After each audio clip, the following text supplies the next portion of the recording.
Welcome, everybody. This is the semi-annual Space Policy and Advocacy Update from the Planetary Society for you, our prized members and donors. We are so appreciative for your support, and we're also very grateful that you're able to join us here today. I am Matt Kaplan, the host of Planetary Radio for the last 19 years. On behalf of the Planetary Society, happy to be joining you here once again, where we can actually reach out and hear from you as well. And we're going to do our best to spend the bulk of the next maybe up to an hour and a half answering your questions. Many thanks to those of you who have already submitted questions to those. We are going to get to as many of those as we can. For those of you who have not yet, but maybe have something in mind that you want to share, use the questions portion of that interface here in GoToWebinar, not chat, because we probably won't see it there. But if you use questions, I will see it pop up on my screen. And be aware that, as always, we probably won't get to all of these. I will also consolidate some of them because a lot of you, not surprisingly, are interested in a lot of the very same things. Let me very quickly introduce the people that you see on the screen. Well, I'll save two of them for a little bit later, but let's go directly to another welcome message that the gentleman in the bow tie there is waiting to give you. That's the CEO of the Planetary Society. I think you know and love him. Bill, welcome back. So good to see you, Matt, and thanks to everyone for joining us today. I know you got a lot to do. It's a business day, and we're going to talk about a topic that's near and dear to us, people joining us, but not people out in the world are not always aware of, and that is, how do we direct our intellect and treasure for the exploration of space? And this is where the Planetary Society does what no one else can do. And first of all, that's engage members of the US Congress, especially European Space Agency, Canadian Space Agency, Japanese aerospace exploration. We engage people who work in those agencies, but the other thing we do is connect you with them, with people who make the laws and policies and spend the money. All the money spent in space is actually spent on Earth. And so I'm really honored to have you all join us. And I am always excited about the possibility of finding life on another world and finding it in my lifetime. And so to figure out just how we're going to do that, especially right now with all the excitement around human spaceflight, with what SpaceX is doing, Blue Origin is doing, and a number of small rocket companies are doing. Everybody's talking about human spaceflight, but human spaceflight, the more we do with big rockets to take humans to space, the more we're going to do with big rockets to take exploratory spacecraft to space. So now, thank you all again, and I will hand it back to Matt, who will hand it to I'm telling you, people, the world's foremost authorities on space policy. Take it, Matt, so you can hand it off. Thank you, sir. And they are the other people on your screen, the rest of our dream team for space policy and advocacy on behalf of those lofty goals that Bill has just told you about.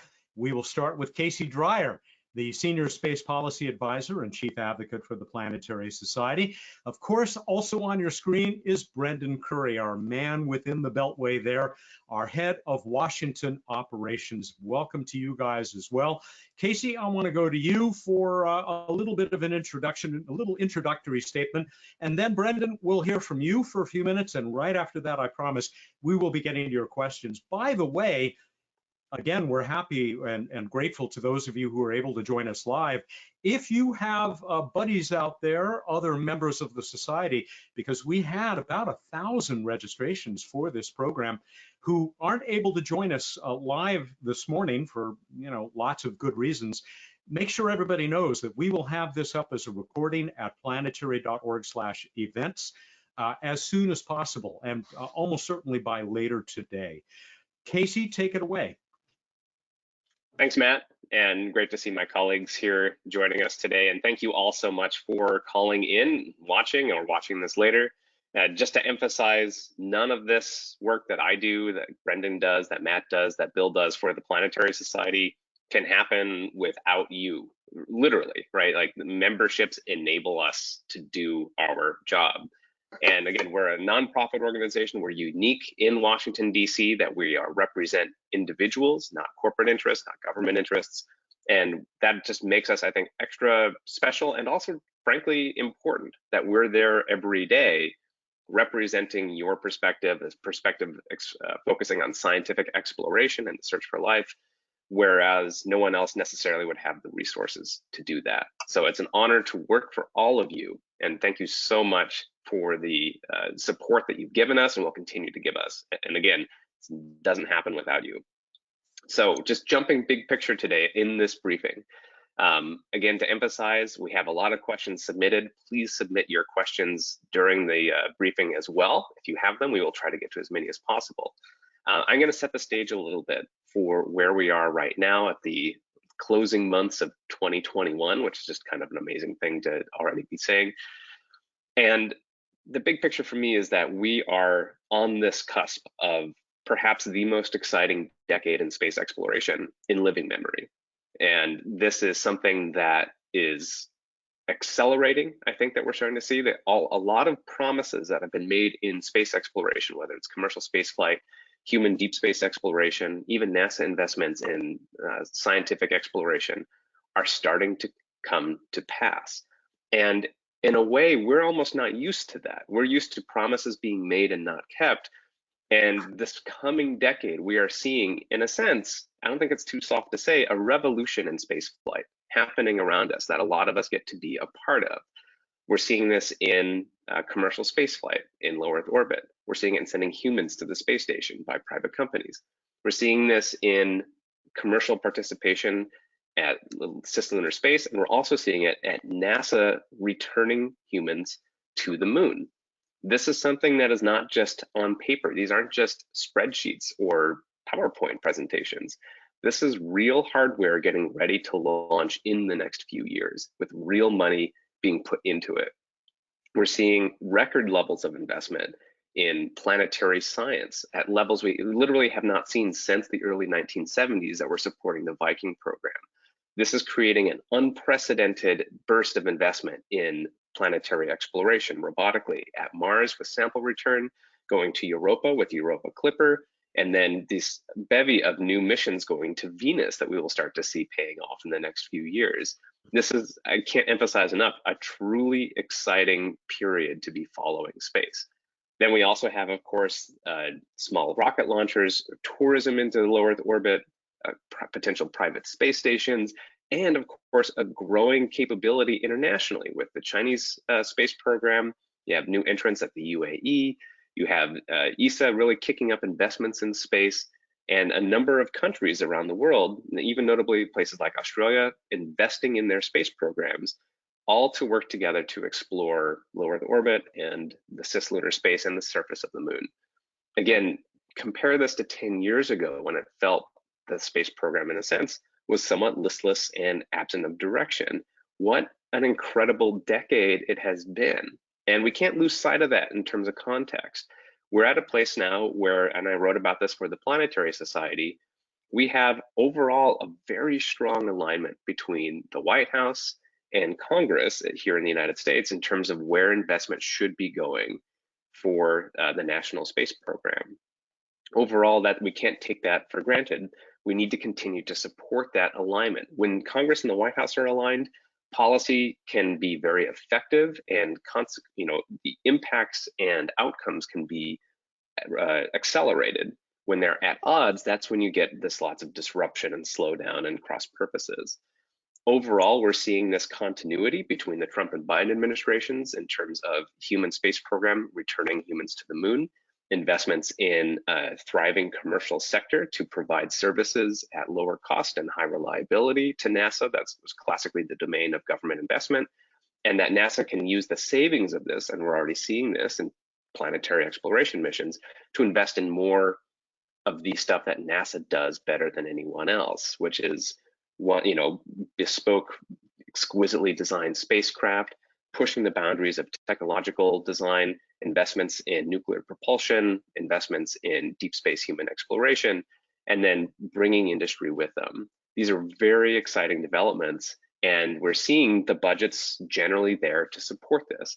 It's a record NASA budget potentially this year of $25 billion for the 21st century, I should say. These are returning NASA to levels not seen, if you adjust for inflation, since the early 1990s. Again, we're seeing record investment in planetary science historically, and real money being put into the first development of lunar landing systems since the 1960s. So these are huge, important, and real things that are happening. And again, with this new addition of I'd say, motivated, capable commercial sector and the international commitment to space exploration and space utilization, again, we are almost not used to the amount of activity and potential being delivered upon right now. So I will leave my remarks with that. That's the big picture. And I'll turn it over maybe back to Matt, who can introduce my colleague, Brendan, who can tell us some of the, again, we're still not free of politics, of course, right? Anytime, I always think of it as, are there a way that, let me rephrase this. Democracy is not by design efficient.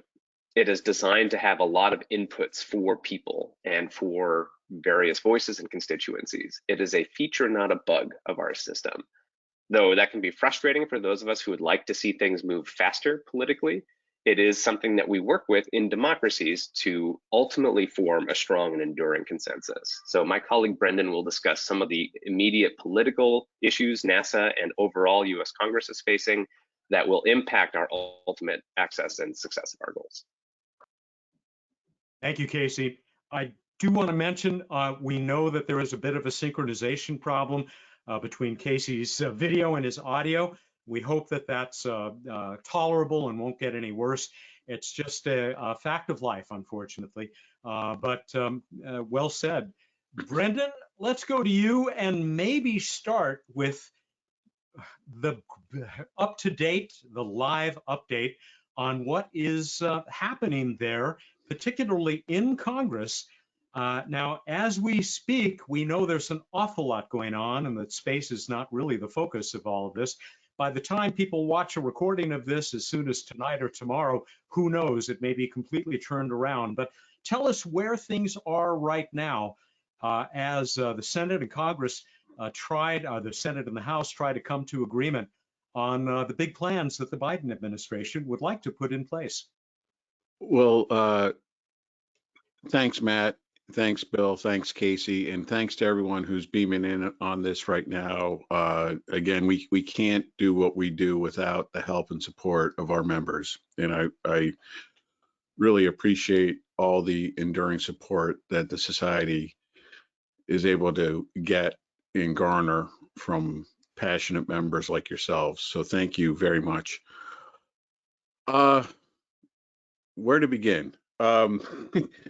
So there's a number of legislative vehicles at play in the House and the Senate. I'm going to be very brief as possible because a lot of this stuff can get way inside baseball. For those of you who do not know me, I spent the better part of a decade on the Hill as a congressional staffer working NASA authorization and NASA appropriations bills. So I've been on the other side of the fence, if you will. And so right now you have this thing called the infrastructure bill, and that's been an amorphous process as it's been going along. Casey and I have been talking about it. Some of you may have listened to some of our podcasts about it. You have something called budget reconciliation, which is a Senate legislative vehicle that the House isn't exactly crazy about. And then you have this thing called the debt ceiling limit that needs to be addressed as well. So you have this tripartite legislative hurricane going on right now. And the bills that we care about, namely NASA appropriations and NASA authorization, are kind of off to the side right now. And so we're already operating under what's called a CR, a continuing resolution, which means basically Congress takes the current year or the past fiscal year's spending levels and just extends them on into a certain period of time. Right now, it's supposed to expire in December. I'm already hearing that it could be extended into March. I've been talking with folks that are already wargaming what would it look like if we do a year-long CR. And on the one hand, it's bad because that means no new starts, no new programs can be launched, started, contracts awarded, et cetera, et cetera. That said, I'm hearing from other folks that due to the unpredictability of the pandemic and everything that's gone along with that, the CR would actually which would normally be complained about. People are kind of sanguine about it because it means the space companies can plan ahead. They know what their budget levels are going to be. They can tell their workforce that they're going to have jobs. They can go to their suppliers and say, we ordered X amount of widgets from you this year. We're going to need the same amount of widgets this coming year. So it provides some modicum of planning and reliability into the system for the our industrial base and space workforce. But Casey and I were talking last night. There was an expectation that the infrastructure bill was going to be held open for the vote on the House floor was going to be held open for 24 hours, which is unheard of, essentially. What's it normally, Brendan? How long do they normally hold it open? Votes on the House floor can take about an hour, and then they close the votes, and boom.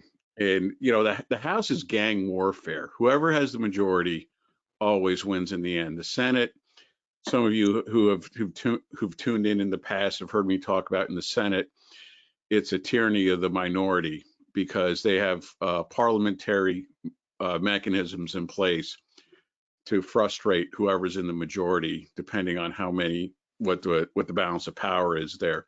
And it's incredibly slight in the Senate right now, but it's also incredibly slight in the House as well. And so right now, the House is basically there. The Speaker realized she didn't have the ability to bring the infrastructure bill to a vote today, and everything with respect to the infrastructure bill, reconciliation, debt ceiling in the House is punted into next week. And so that's where things are at. With respect to what we care about, the NASA spending bill, the NASA appropriations bill is a great bill. Got out of the Senate or got out of the House Appropriations Committee, has not been scheduled to a floor vote yet. The Senate kicked out. What makes it a great bill? Why is it a great bill? They fund all on the NASA because it's in this thing called the CJS, Commerce, Justice, Science Spending Bill. And Casey and I have talked about it. It's a good bill for all the priorities we care about. The problem is that you heard me say commerce, justice, science. Well, the Justice Department is part of that bill, and there's a variety of political hot button issues in the justice portion of the bill that is preventing it from getting to for a House floor vote. The Senate, meanwhile, has kicked out all of their appropriations bills. Appropriations, it's frustrating. They didn't even have markups. They just posted their bills, what they're going to say. And so you now have Senator Leahy, who's chairman of the Appropriations Committee, Democrat from Vermont, and the Republican ranking member, Richard Shelby from Alabama, not exactly happy with each other right now. And so those Senate spending bills, why on paper they're a line in the sand, the actuality is those bills are in extremis. They also don't like how reconciliation, debt ceiling, and infrastructure are basically, those legislative vehicles are short-circuiting the appropriators. And I know I'm getting way into the weeds here, but all this uncertainty right now is hurting the White House, because the White House Office of Management and Budget is supposed to be essentially getting down to the nitty gritty with what the FY23 budget submission to Congress should be. And they don't know what the Congress is going to do. Normally they'd have some approximation of what they would be, what the Congress is eventually going to croak out at the end of the day. They have no insight into that. And so that doesn't help inform them what they should ask for. So, hey, Brennan, when was the last time it was normal? You know, what normally happens, blah, blah, blah. When was the last time it was normal? When I was in Congress. Oh, so 10 years ago or something? Long time ago. So let me come at that question from a different angle. Has it ever been this messy before? No, I mean, and Casey and I talk almost every other day. I mean, you know, the fall part of the congressional session is always a bit sloppy and messy, but this one is a bit of a dumpster fire right now, because the fact that you have, you know, we're all gonna, those of us who are in the political world, we're gonna blink and we're gonna find ourselves careening into the 2022 congressional midterms. And so everything, all the decisions that are being made right now, there's that calculus in the background lurking. And so decisions that are being made right now are being driven by, well, what does this mean for November 2022? So that's not helpful. And as Casey said, it's a messy process. The founders made it messy on purpose for a reason.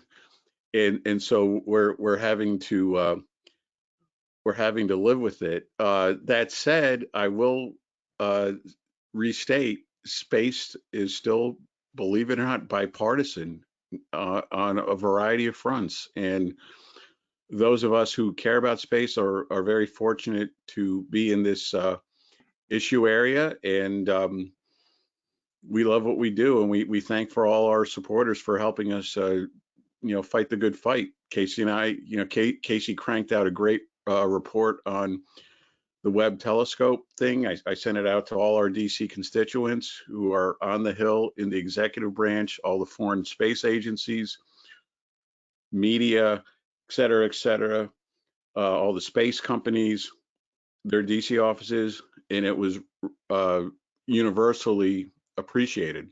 And so that's an example of what we do as a warm and fuzzy nonprofit to advocate for space. Something that you members should be very proud of, because we are looked on with such, I'll say fondness, but also usefulness by so much of the community in Washington, bicamerally and bipartisanly.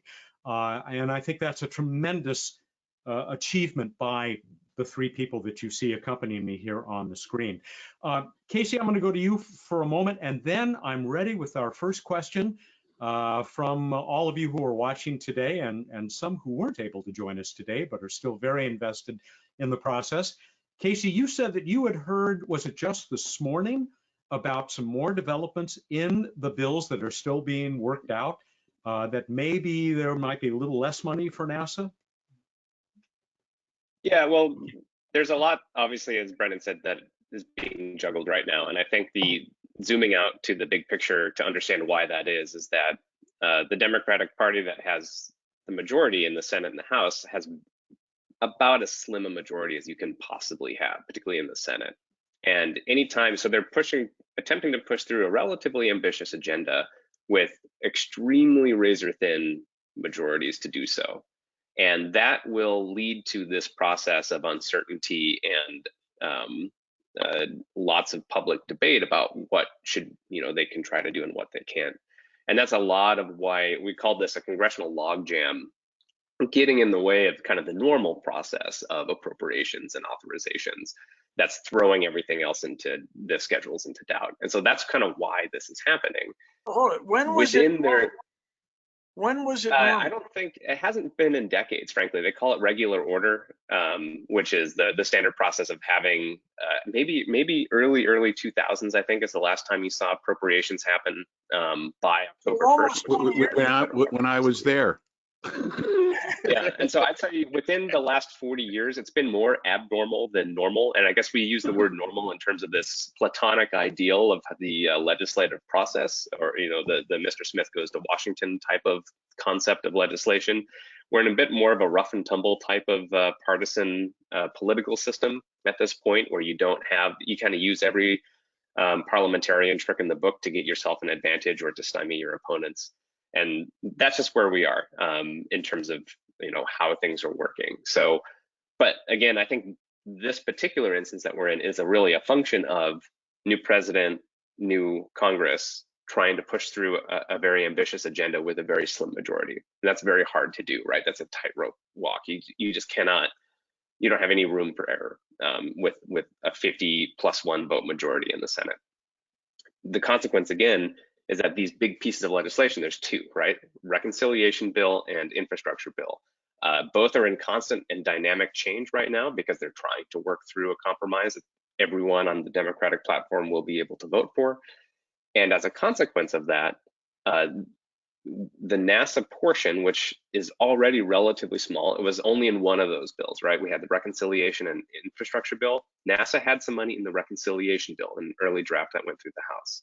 The current update of that we just learned this morning is that the size of that, it was originally a $4 trillion bill. Now it's down to $1.75 trillion. NASA's portion has shrunk to about 750 billion, or million, I should say, in million. That'd be great if NASA only got 750 billion in that bill. 750 million for NASA infrastructure, down from 4 billion. That's a very significant decrease. And NASA's infrastructure, this is their buildings, their tarmacs, their test facilities, their rocket facilities, that all of these things were generally built in the 1960s for an Apollo program. And NASA is one of the proportionally largest owners in the government of land and property overhead that has been underutilized and very hard to modernize. And as a consequence, it's very expensive to manage this old infrastructure. NASA has a huge backlog of infrastructure improvements to make. And while they get some money in the annual bill to the order of, I think, 400 million a year, most of that goes to emergency maintenance and then several kind of large projects. So Administrator Nelson was really pushing to get billions of dollars of infrastructure funding in this reconciliation bill. And he also wanted funding for the human landing system in this infrastructure bill. It looks like the human landing system extra funding will not happen, and the infrastructure amounts are becoming much, much smaller. Anything obviously will help, but that was sad to see that revised down. There's also some additional money for aeronautics and climate science research at NASA to the tune of a few hundred million. So roughly around $1 billion and change for NASA. This is like the salt water at Cape Canaveral in the air corroding gantry towers and stuff like that. Yeah. There's even things like, or electrical lines being run underground in swampy grounds, or replacing boilers. You can look through the NASA budgets kind of fast. You can see like boiler replacement at some, NASA Glenn facility in Ohio takes years and millions of dollars. So the issue ultimately is these are in flux, these are stopping up the system, and the bills that we really tend to focus on are being pushed into the future as a consequence. And I would guess maybe also saltwater incursion in places like Kennedy Space Center due to climate change. Brendan, you wanted to get in on this. Yeah, I just wanted to say I was talking with a buddy of mine who's at Space Force, and he was kind of lamenting comments similar to Casey's that, you have Space Force that's been given a whole writ of things they have to do, and yet their military construction budget is a pittance. So they're being told to do all these amazing things, but we're not going to give you the money for the essentially the infrastructure to do all these new missions. And so I don't want to make it sound like that we're taking cheap shots at NASA or taking unfair criticism at the NASA centers, but this is a government problem writ large. That's all I wanted to say. Let's go on now to the questions that we're starting to see pile up from all of you out there. I'm going to start with one that just came in from David, because it represents something a lot of you are asking about. And it also is going to allow Casey to make a great announcement, something special for those of you who have joined us today and everybody else who is registered for this semi-annual update. Casey, David wants to know, how are plans going for the Day of Action coming early next year? They are coming along. So we are happy that we can announce today registration is open now for the 2022 Day of Action. We will be sending a link to all of you who are participating today in an email subsequent to this, and we will be updating our website by the end of the day with a link to the registration page. It will happen on March 8th of next year, and because of the continuing uncertainty with coronavirus, it will be again a virtual event. This is something that we went back and forth on quite a bit, a lot of discussion about how to do this, if we could do a hybrid or partially in person. But at the end of the day, what it comes down to is that we are at the mercy of congressional regulations in terms of, or their own, how they allow people to come into their offices. Right now, it's not easy to visit in person with members of Congress in Washington, D.C. And we did not want to have a situation where we all flew down and then found either a revised or very difficult situation to get you in front of your congressional representatives. And so until we have more clarity long-term about being able to visit in person, we decided to again do a virtual event this year. So we tried to, I would love to see you all in person. This is hard for me too. We've all been doing a lot of virtual events, but that's where we are. And so we will continue to try to improve the virtual model. We have a lot of great feedback from people who participated last year. We'll try to build on that and make it easier and more engaging with more opportunities to speak and have kind of feedback and personal development with people.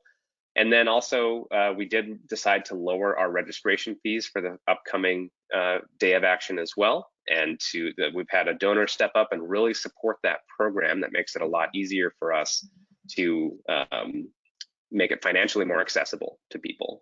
In addition, we've heard really great feedback from some people who are either physically or financially unable to travel, who are able to participate for the first time in the Day of Action. That was really interesting to hear. And so I will look forward to hopefully seeing a good portion of you again, virtually, of course. And then, we will look forward to 2023, and hopefully we can start doing this back in DC again and meeting together in person.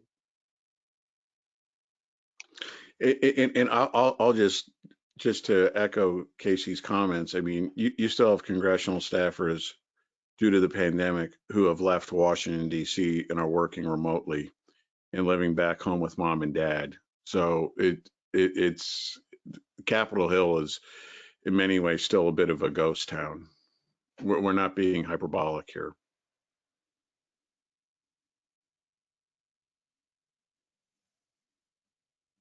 Hey, Matt, we can't hear you. Sorry, guys. You have always been, Bill, a very happy participant in the Day of Action. I assume that'll be true again. What's your impression? An impression of the Day of Action?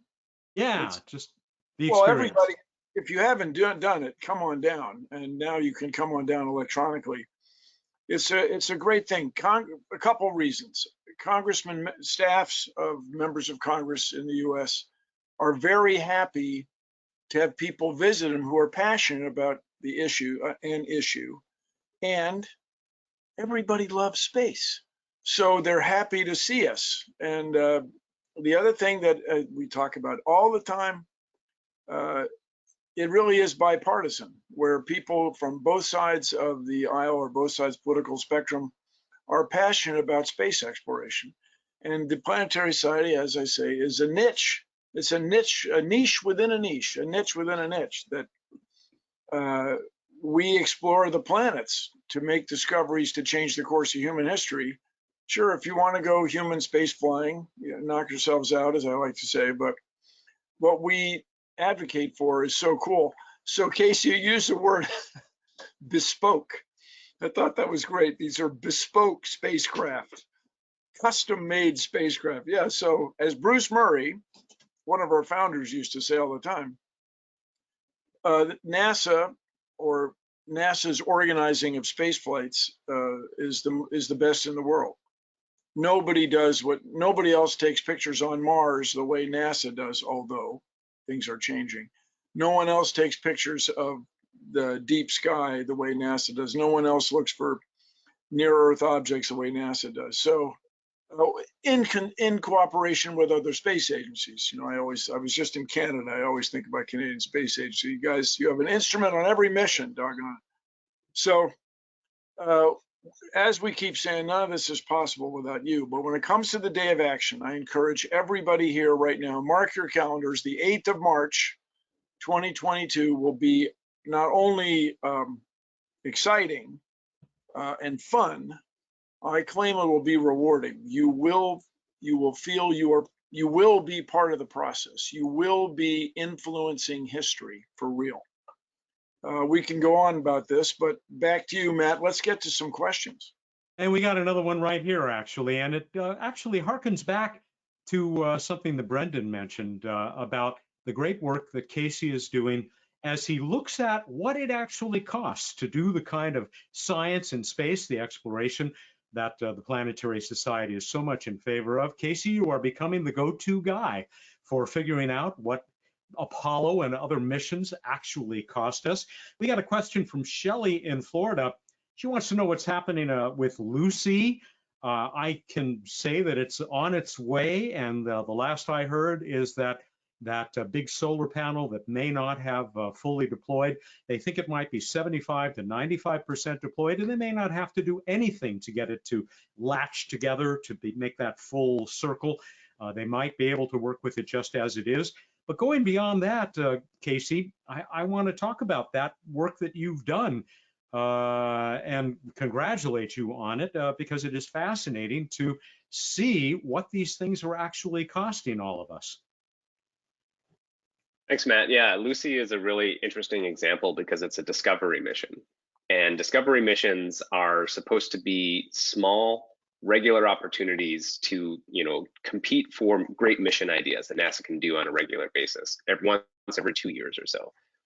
Discovery missions are cost capped at about $500 million. But we saw when Lucy launched, its lifetime mission cost was nearly $1 billion, 970 million, give or take. And I wrote in the Space Advocate newsletter that I hope all of you are subscribers to. That one's free. You can find that online, how those both can be true.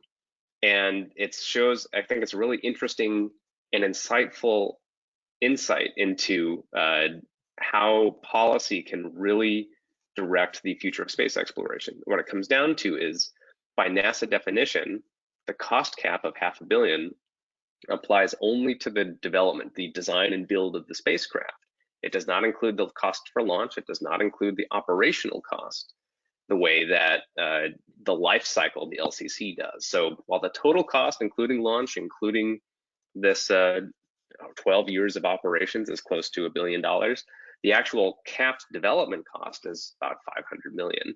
And then, of course, it's also tied to $500 million in FY 2015 dollars, right? We're now in 2022, so inflation works against that or for that as well. So you can go above that cap and still be relative to 2015 costs within that limit. And so these are ways that NASA, kind of with the stroke of a policy pen, could functionally double the budget of discovery missions to enable really ambitious missions like Lucy, which were previously the domain of New Frontiers Limited, these medium class, less frequent, larger class missions can now be squeezed into a discovery mission. We're seeing this as well with Psyche launching next year to the asteroid Psyche. That is also close to $1 billion life cycle cost mission.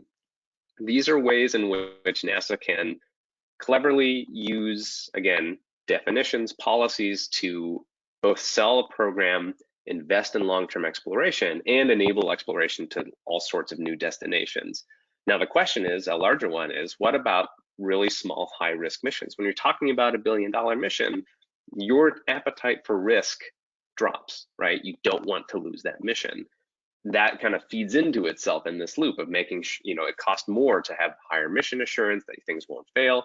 So we're seeing this really interesting development where we have small sats, this whole new type of planetary science happening now that we're going to see deployed at the very first launch of the SLS, a bevy of small CubeSats and small sats on the order of tens of millions of dollars, less than $100 million each, going to the moon. We've seen this with the Marco satellites at Mars that rode along with InSight, and we're seeing this whole new era of hyper low cost, high risk instrumentation being sent to various planetary bodies. So that can kind of take up that. What was that, like Bill? light sail. Light sail, very low cost, somewhat risky mission that was part of we hitched a ride. And so Exactly. we and all influencing and feeding into this future generation of small solar sail spacecraft. Faster, better, cheaper. So we're seeing, again, with Discovery taking up a bit of a beefier chunk, we're seeing this new era of small kind of technical demonstration that even Bethany Ehlmann, the president of the Planetary Society, is working on roughly $100 million small sat to go to the moon to look for signatures of water on the surface. So lots of exciting stuff happening in that. But again, the key being you have this range of cost levels to have higher risk, lower cost missions, and then big beefy missions like Europa Clipper, which are expensive, ideally lower risk because you put money in, but really transformative potentially in their science. Brendan? Yeah, just real quick. One of the things Casey and I have been chewing on is looking where lower cost commercial opportunities in terms of launch vehicles and spacecraft could enable a more routinized space science portfolio across the board. And one of the interesting things we found is that to Casey's point about these Battlestar Galactica missions where everything has to be perfect all the time, there are widgets and instruments and things like that that are being flown for the first time, and you have this underground movement now with suborbital missions where researchers are able to kind of try out instruments and widgets on suborbital missions, recover that widget or instrument, see where it works, see where it didn't work, and fly it again, find out, how flight worthy it is, et cetera, et cetera, et cetera. And then when it does become flight worthy for a serious mission, they can go to the decision makers and say, listen, we've flown this thing this amount of times, it's undergone this much flight worthiness, it's good to go, and it's only going to cost, instead of this much, it's going to cost that much. Yeah. And who's against that? And but so Jim Bell talks about that. Jim Bell talks about that all the time, about this legacy heritage hardware. The more you fly it, the more it's allowed to be flown. Well, how do you get it flown the first time? Well, you can't. Okay, you can't. No, I exaggerate. But this well, Bill, that was like when I first tried to get a job on Capitol Hill. I just came out of law school, and every place I interviewed, they said, well, you don't have Capitol Hill experience. So I said, well, how am I going to get Capitol Hill experience if no one will hire me? So it was Joseph Heller wrote a book about this. This leads me to ask, what is the Planetary Society's position on use of on planning for cheaper missions, but also use of well-proven instrumentation and systems? Lucy, we will point out, the instruments on Lucy, as we heard from the principal investigator for that mission on Planetary Radio, these are derived from instruments that were on New Horizons and Mars orbiters. I assume we're very supportive of this. Bill? Well, sure. Yeah. But the other... Oh, Bill, you just froze. Oh, sorry. You're back. This is the kind of thing that needs advocacy. You guys, in other words, what we do with your support is remind members of Congress, the staffs, members of Congress, of the value of reducing risk by means of small missions.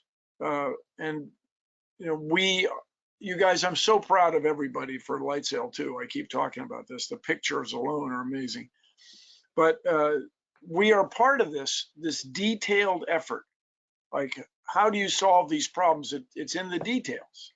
And that's what, with your support, we are able to do. Now, Matt, speaking of details and things, I have to press on. Yeah. Do we have another question? Yes, I have one that I want to throw directly to Brendan. And this has come from a lot of people, including Brandon in Minnesota and Patrick in Arizona. They are all curious about where we are with the National Space Council. Brendan, can you give us an update? Well, thanks to my homies out in Minnesota. I guess I should start off with.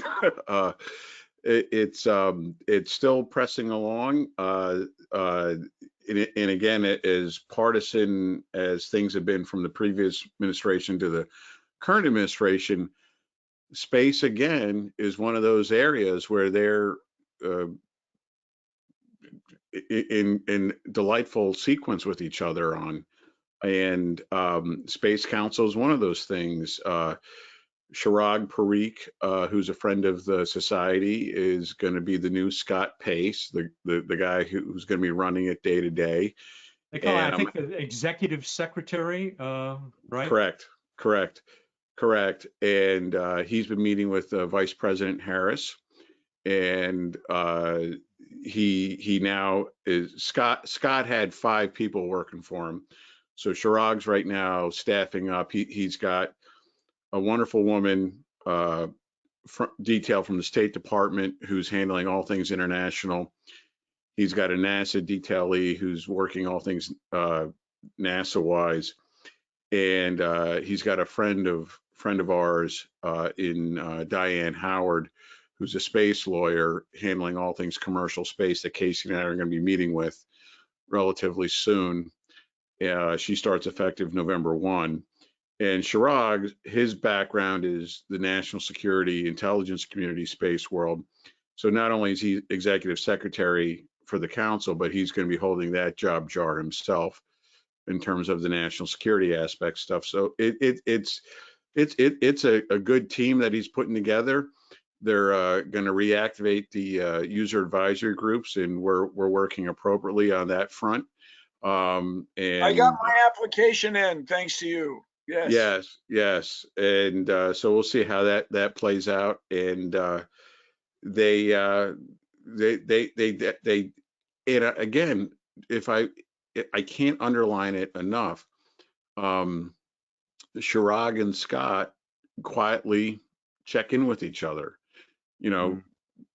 Scott had his one term under the previous administration working the Space Council, but he and Chirag are personal friends.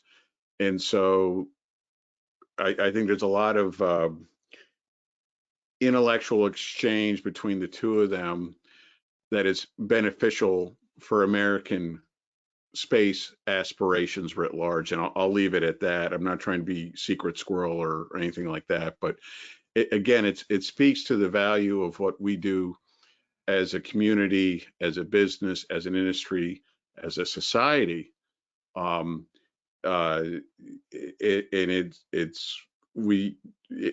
us as a society and our society's members, you can rest assured, no matter who's in charge, whatever political party is in charge of the Congress or the executive branch, the Planetary Society always has an in.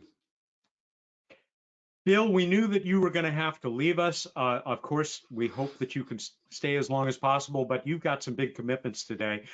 I do want to ask you, didn't come from any of our viewers, to say just a word or two about what you've been up to for the last, couple of months? 3 months almost, yeah. I was in Montreal, Quebec, met with some Planetary Society members while I was there. Hi, everybody. But I worked on a new show called The End Is Nigh. And so this is where we have world-ending disasters. The first contract's for 6 episodes. And rest assured, my friends, that one of the disasters involves a near-Earth object coming in to hit the Earth. And what are you going to do about it? And we had some real astronomers work on this problem. And so a thing that could go wrong, everybody, is a cometary body, a nucleus of a comet, an asteroid thing with ice in it, goes by Jupiter. It gets broken into a so-called string of pearls. And string of pearl impacts are common enough. You know, if you look at our website, the Bruce Murray Image Library, you'll see there have been string of pearl impacts on all sorts of celestial bodies in our solar system. So something that could go wrong is Jupiter breaks one of these things up with its strong gravity, and it goes by the Earth and not much happens. But then it goes to the other side of the solar system and comes back a year later. And you only have about 11 days, or what we like to call a million seconds, to give it a nudge. And so rest assured, my planetary colleagues, that I went on and on about the laser bees, which is one of my favorite projects the Planetary Society worked on several years ago, where we proved that if you hit one of these objects with laser beams strong enough, they will ablate or burn off material, and that ablation or burning off will have momentum, and you could nudge the thing, which is just cool to me.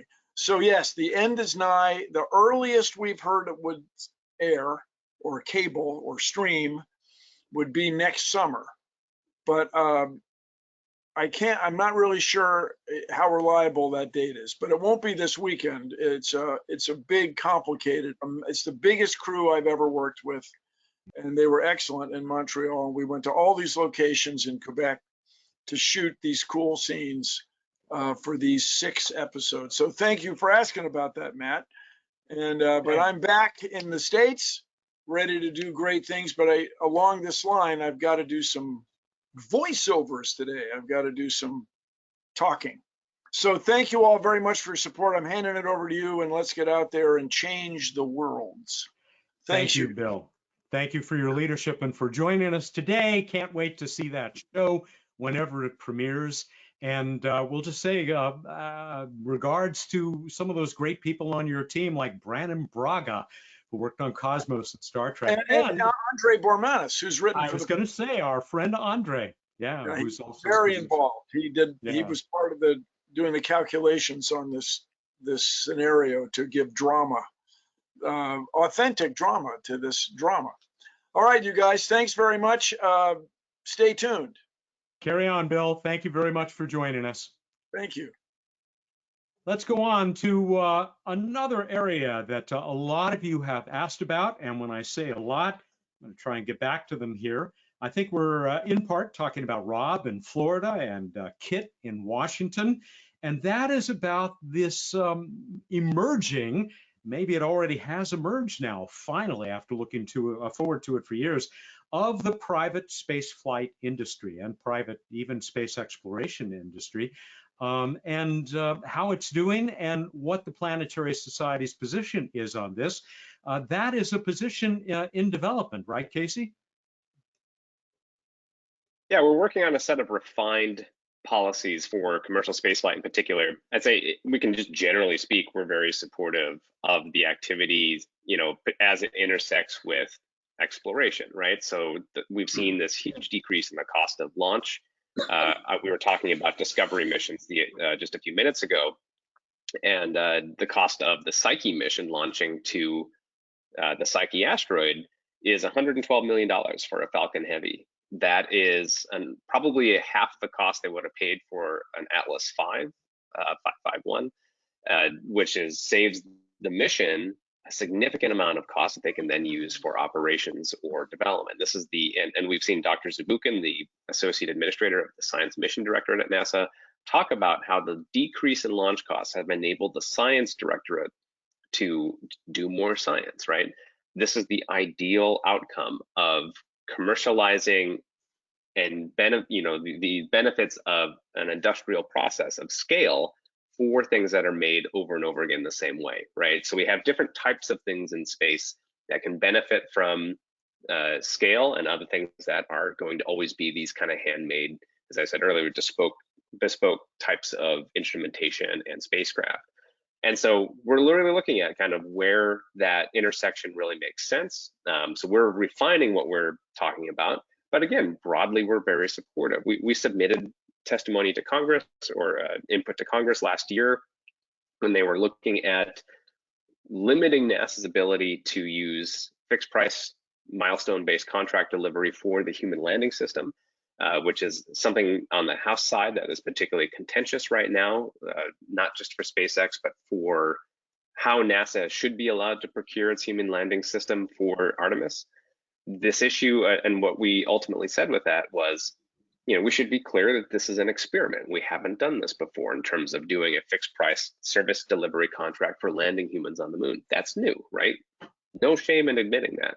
At the same time, the other process, the cost plus process, where we work with one prime contractor that we pay whatever it takes to deliver on the services, we've run that experiment multiple times, and we're pretty confident how that experiment ends, right? So let's try something new. And the potential benefit of this new process could save billions of dollars for NASA, right? And we're seeing already this X factor that's really exciting to me, is like, when you have this capability at a private company that is freed, in a sense, from the burden of national symbolism, the way that NASA has to carry, right? NASA is a representation of the US government. It's a representation of US technological capability.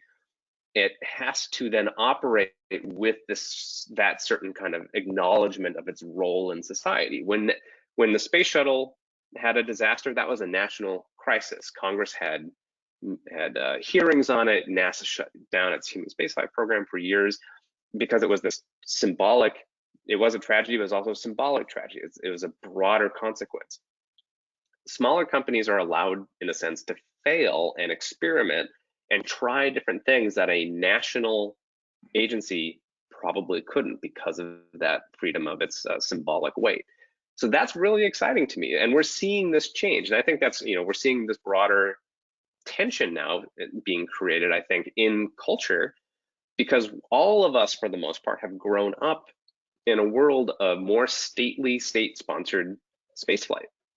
And where we're seeing the addition of more of a rough and tumble, competitive, idiosyncratic, maybe even egocentric type of spaceflight being added into this.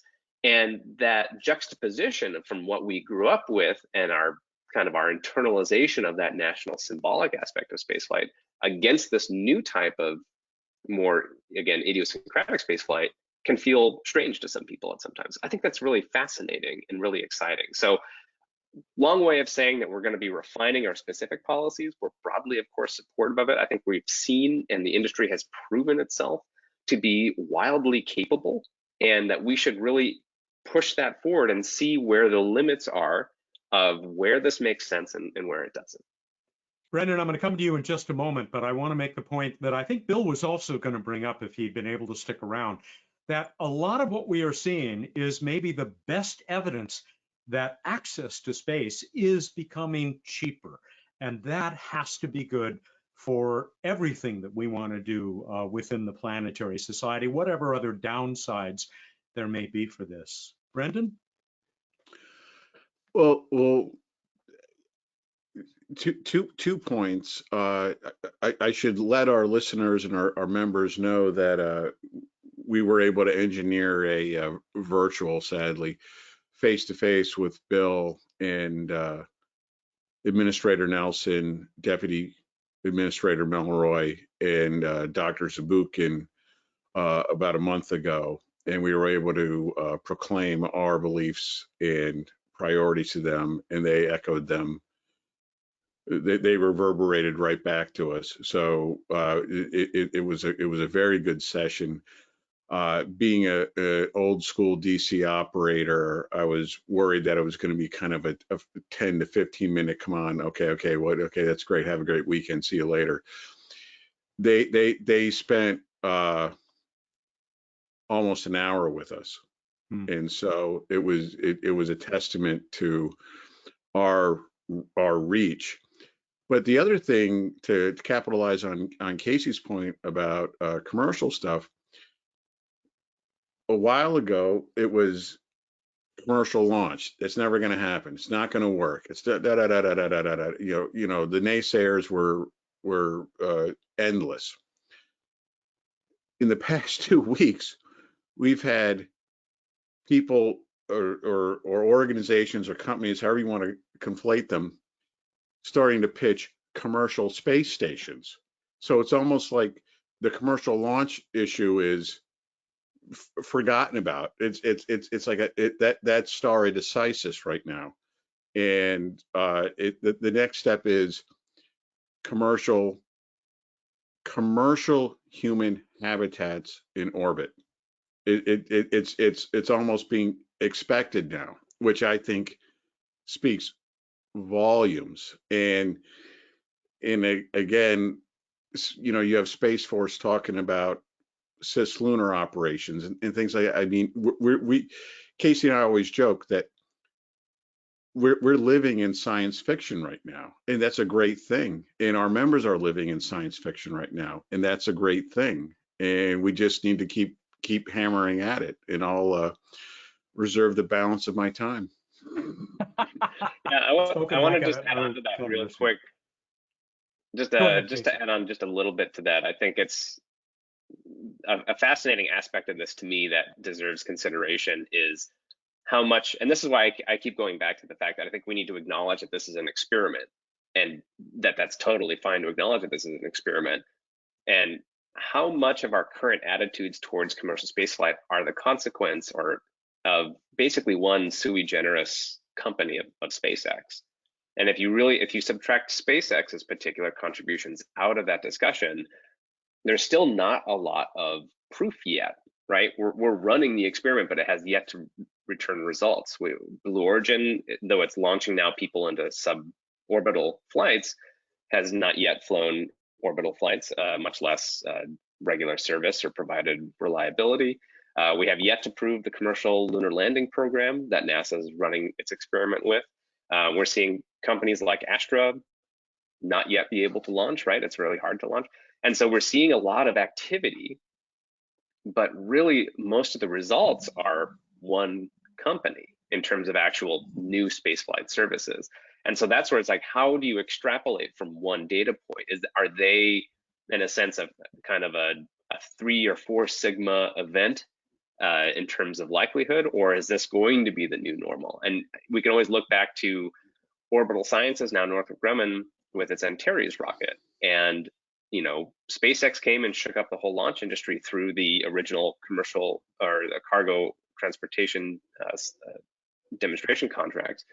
But Orbital Sciences Antares rocket did not, right? The company had no desire really, or they didn't really aggressively market it, didn't really shake anything up. It does its job to NASA, but it didn't fundamentally transform things. So how much of commercial spaceflight requires, in a sense, some idiosyncratic contribution by 1 or 2 highly motivated individuals who have the kind of these unique abilities to motivate or invest their own money. So that's, again, I think this is why it's so fascinating and interesting to watch. But again, at the end of the day, we are still in the experiment, right? We've seen one very successful example, and the question is that replicatable? Not to coin a phrase, but space is hard. We've just seen also Boeing's Starliner delayed once again as they try to figure out what's happening with those valves that got stuck. But we're also, I've just read that the very first of those commercial space station modules is right now in fabrication. They're doing some welding. Let's move on as we close in on, well, we're in the last third of our time together today, because we will close out at 1/2 wherever you are. Here's a question that came from Kay in California, and it has to do with the human spaceflight program at NASA, that which excites us certainly as much as anything else happening in space, and that's true for most people. It has just been restructured, the management of human exploration, we know. And she says that will this, she's wondering about specifically, are they going to get the spacesuits they need so that we can put the first woman on the moon, because that has been a real challenge in the human landing system program. But more broadly, what does this mean in terms of just how NASA is approaching human spaceflight? Brendan, you want to take that first? Thanks, Matt. You're so welcome. Well, we've kind of seen this play before, where you know, there seems to be a pathology where human spaceflight operations resides over here, human space exploration resides over here, and every so often policymakers decide, well, wait a second, they need to be unified. And then so we go through a number of years where they're unified, and for whatever reason, policymakers decide, no, that's not a good idea, because budgets come into play, and who gets what and everything like that, and then they break them up again. So this isn't really relatively new. I candidly think NASA headquarters is still trying to figure out how this is going to be operationalized between essentially space station operations and Artemis, Gateway, et cetera, et cetera. And,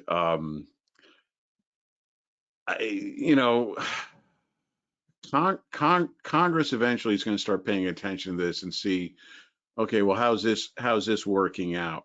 And yeah, it's a vexing dichotomy, and I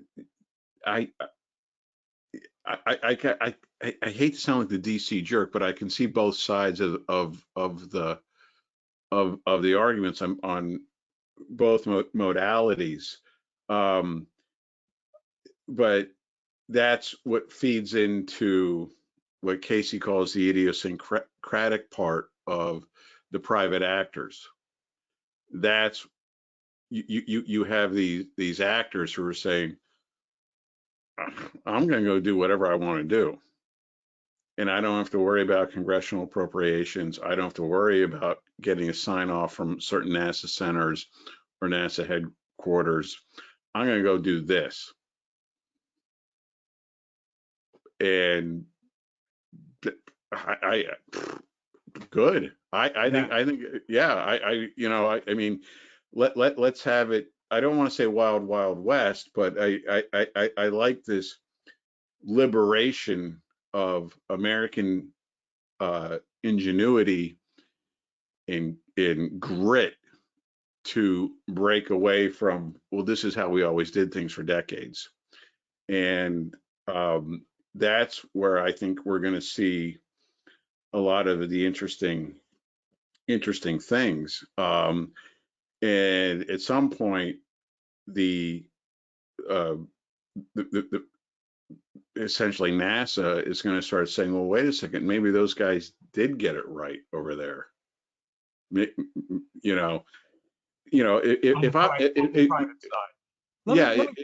me stop you there, because I want to get to where the society's position is, and I'm not sure that we have a position, Casey, or that we really need to have one on this new cyclical split in how human exploration is managed.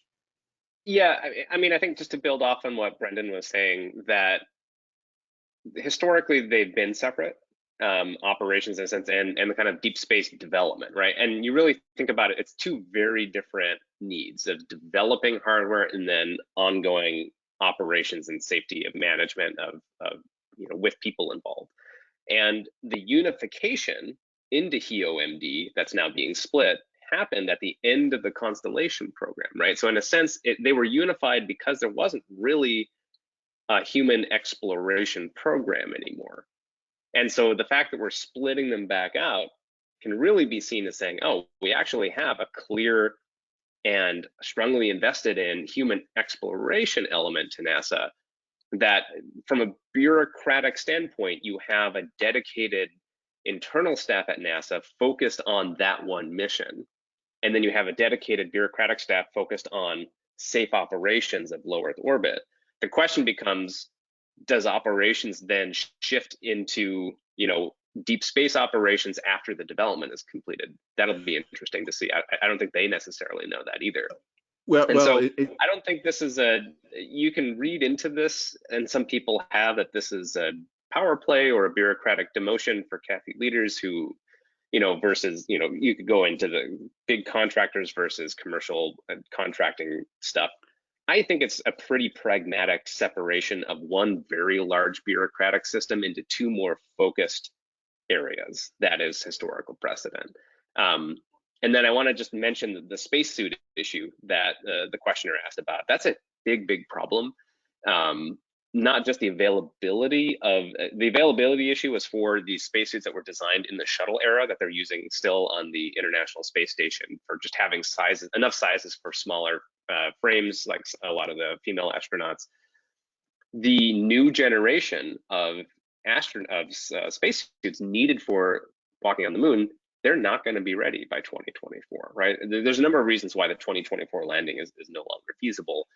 But the fact that these spacesuits will not be ready, and that they've underinvested in them, even in the last few years after the announcement of the deadline, is, to me, somewhat baffling. And perhaps the fact that that happened may feed into why we need this kind of bureaucratic reshuffling to say the development team needs to be focused on delivering, spacesuit development, has to be focused on servicing the needs of the Artemis program, and not have its funding taken away and spent on other things. And so we had a NASA Inspector General report about the spacesuits, and that is just a big mess. And they're trying new ways to do maybe commercial procurement of future generations of that suit.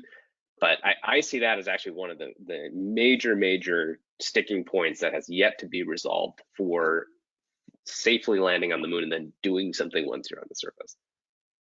Brendan? Couple points.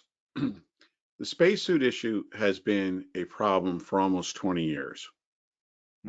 The shuttle suits were designed to fly on shuttle, do a little stint on station, come back and be refurbed.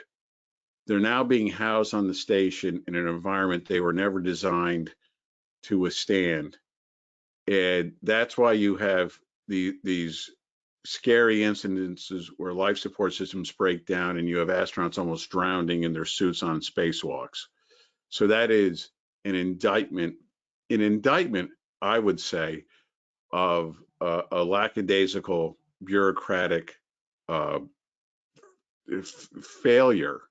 And that's why you have Elon saying, well, fine, I'll design our own spacesuits, and that's why you have the entrenched normal spacesuit contractors now coming out with slick ads saying, "Oh, we've got this squared away," blah blah blah blah blah.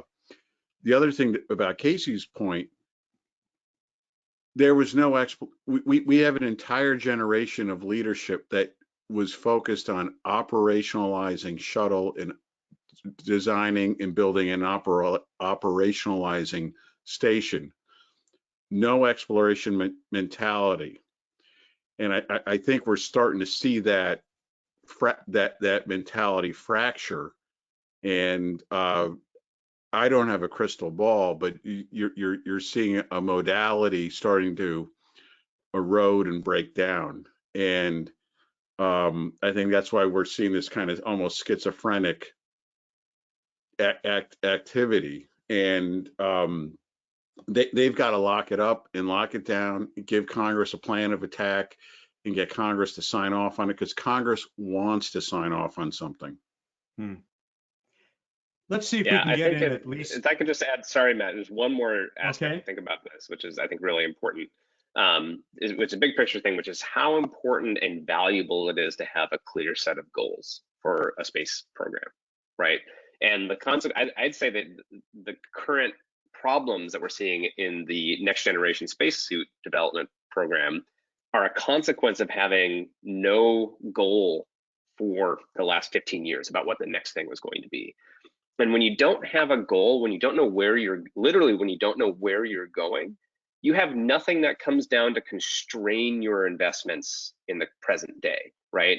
So if you know, if NASA knew it was been going to the moon throughout the 2010s and had a clear commitment to do so, the decisions would have been made more easy to make in terms of resource allocation back then to say, okay, we'll need spacesuits that can do this, that can survive this kind of temperature range, that can provide this kind of mobility, that can provide this kind of dust environment protection. Because we didn't have that, because we kind of oscillated between Moon, Mars, maybe an asteroid or something, you just had nothing to constrain your spacesuit design and no immediacy to that program because it was kind of clear that nothing was going to happen. And so now when we're trying to snap back to the moon, we don't have those things in place ready to do that. And all of the clarity now that is coming in, it's like, oh, well, we actually don't have spacesuits that are going to be ready to provide this type of capability is only because we know where we're going. And so again, I think the value, it's such a profound and important aspect that we have a clear goal and pathway for getting there. Because absent that, there's nothing to constrain your resource allocation and nothing to constrain how you make your decisions in the near term. And so this is so valuable to have that. I think all of you out there watching us are hearing how about the comprehensive knowledge that the two gentlemen who work on our behalf in Washington have, and how deeply we care about all of these issues. Let's see if we can fit in the less than 15 minutes that we have left, at least a couple more questions here. And I'm going to come back to Space Force. It's already been mentioned, but I don't think that there is any other question that has been brought up by more of you than wondering about Space Force. And one that came in from Tariq in Michigan is maybe representative of these. He says, how did the Space Force affect NASA's budget, if it did at all? Are we seeing a shift in the narrative to fund Space Force at the cost of NASA? In other words, is Space Force eating into support for NASA? I think I doubt that that's happening, but could there also be some synergies here in seeing the creation of this new arm of the armed forces? Which of you would like to tackle that first? Brendan. Yeah, well, Tariq from Michigan, thanks for the call. Appreciate it. I'm pretty intimately familiar with kind of the intelligence community and DoD side of space, and I can reassure our listeners that Space Force funding does not come at the expense of NASA funding. It is the Department of Defense has its own funding line. NASA has its own funding line. So everyone on the line, don't worry about Space Force being stood up and it's at the expense of NASA. That said, you're having a lot of folks mixing up because we have U.S. Space Force, we have U.S. Space Command, and people are conflagrating those terminologies and confusing and conflicting them. Space Command is like Pacific Command or Atlantic Command or Europe Command or Africa Command or South America Command. Those are areas of operation where American national security power is being projected in the furtherance of American interests. Space Command is the same thing. It's an area of operation in orbit and now cislunar orbit in the furtherance of American national interests, okay? Space Force is kind of like the Army, the Navy, but it's actually more like the Marine Corps. Marine Corps is a department of the Navy, believe it or not. Now, if there's any Marines on the line, they're going to choke me out if they could. So Space Force is like the Marine Corps for the Air Force right now.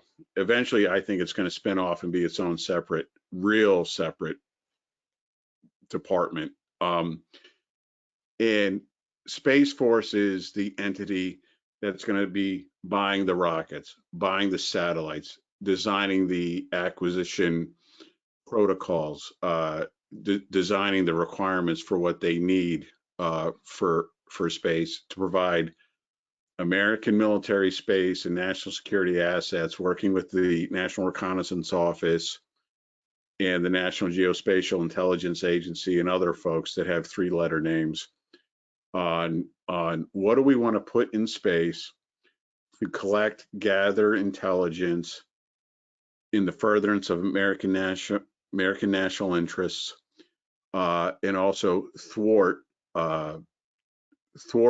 competitors and aid and abet allies in that regime. And so that's the long and short of it. Space Force enjoys a huge, again, bipartisan support in Congress, and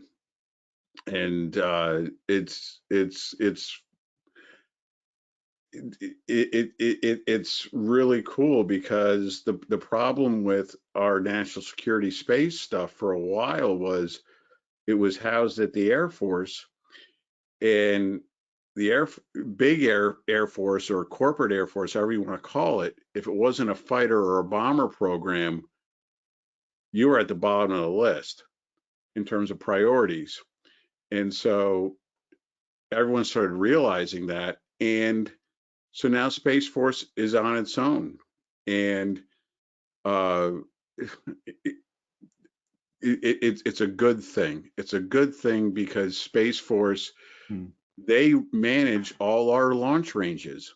Every mission that the space science community, the planetary science community, the Planetary Society cares about launches out of a base that's managed now by Space Force, which used to be managed by Air Force Space. Canaveral, yeah. Yeah, and so those assets to make sure those missions would go off okay were being chronically underfunded. And now there's a dedicated line to upgrade those assets to make sure things like Mars Sample Return, Europa Clipper, et cetera, have literally the ground support from those launch sites that we need to make sure, because orbital mechanics doesn't care about congressional funding cycles.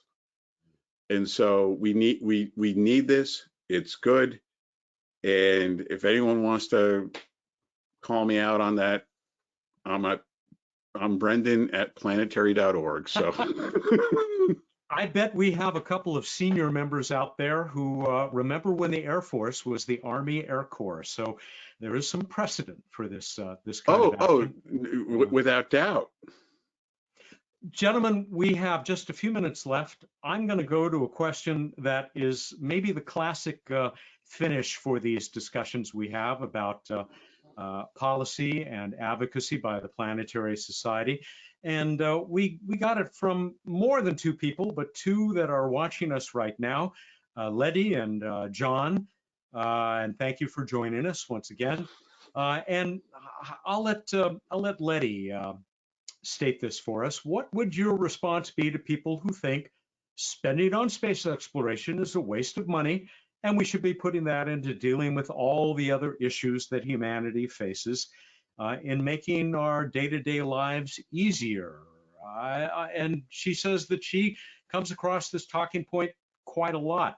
I think we all do in our business. And if you guys, I know you've got lots of experience answering this question, but Casey, if you could take a minute to share how you answer it. Sure, and I should point out that we have a nice resource prepared by one of our colleagues on the Planetary Society online about ways to think about answering this question that we can share I don't know the link off the top of my head, but I'm sure we can put it in an email or check our articles list on the website, talking about why it's important to invest like this. The way that I always approach this is, if you're investing in you're planning your own financial future, right? You're buying your groceries, you're buying your food, you got to pay your mortgage. You have all these immediate needs that you do right now, right, to sustain yourself and to support your family. Good planning, good financial planning is that you take a little bit of money of your budget and you invest it in a long-term, high payoff investment.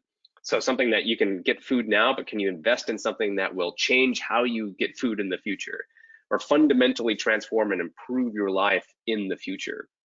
You cannot only invest for today, because the future will come and slam you down.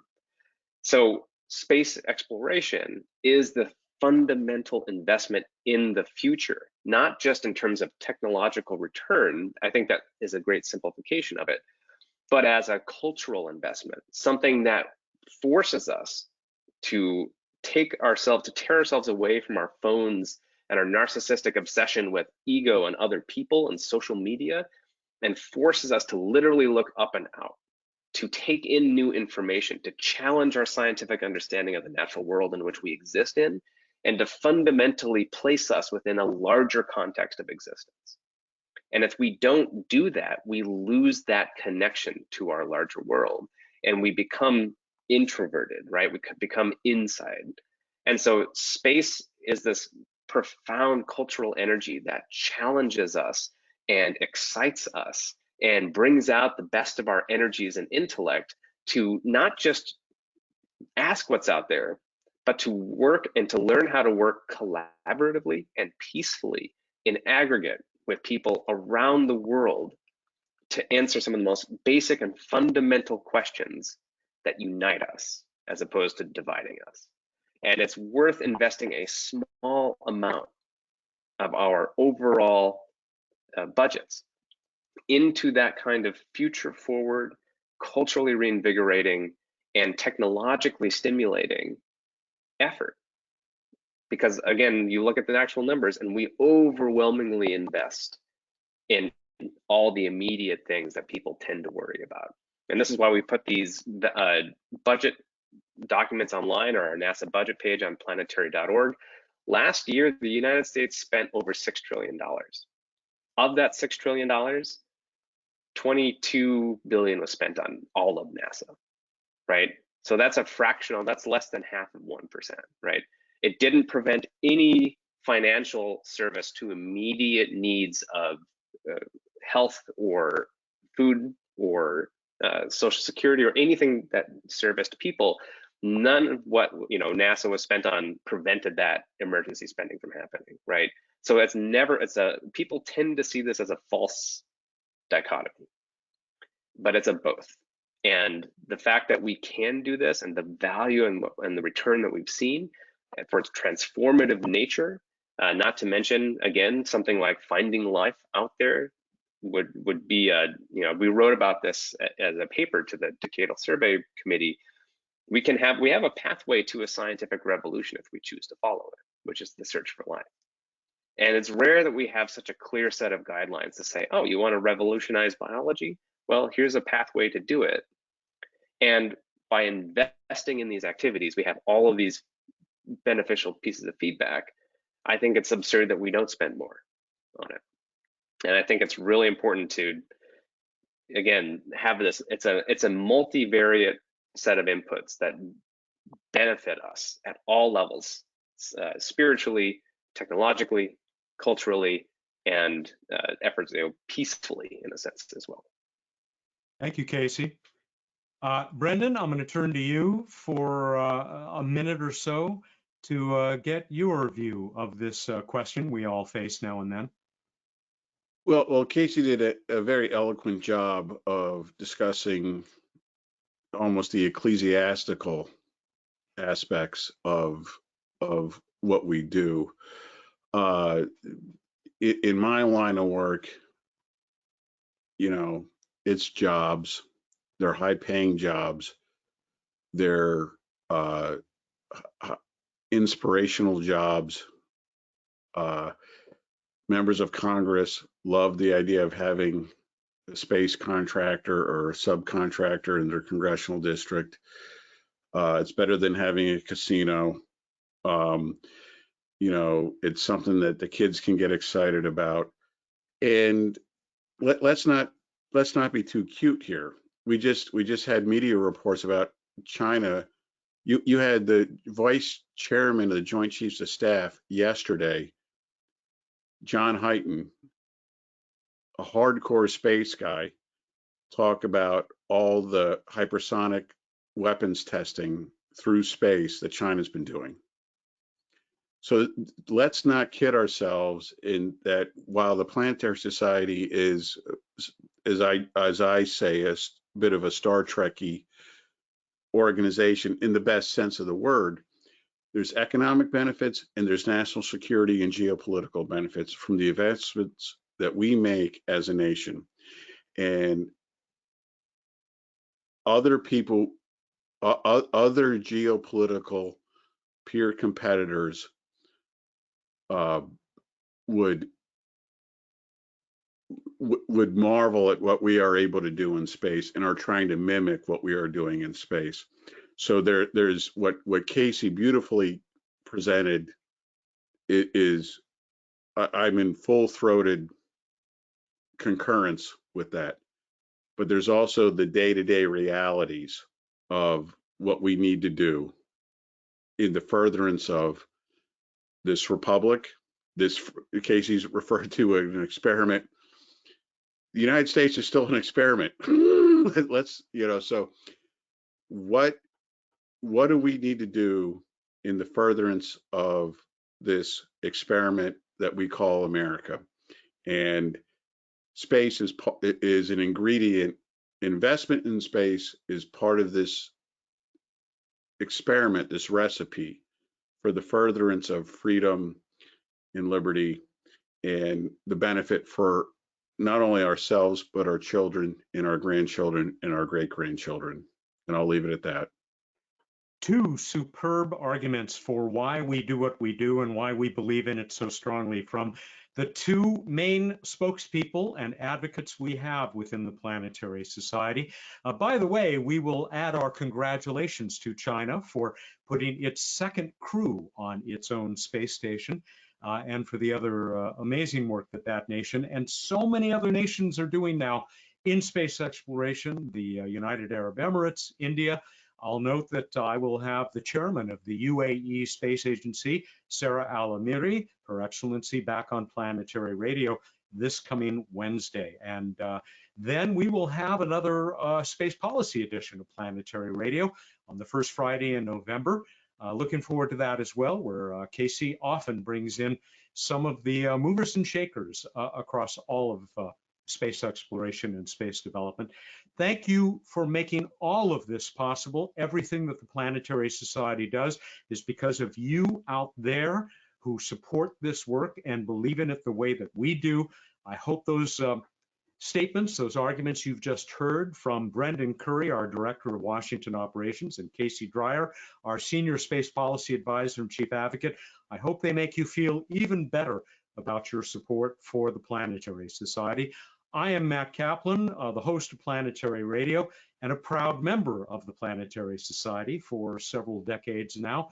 I am honored to be among you and look forward to interacting with you in the future on Planetary Radio and elsewhere as the Society continues all of its great work. Thank you again for joining us today.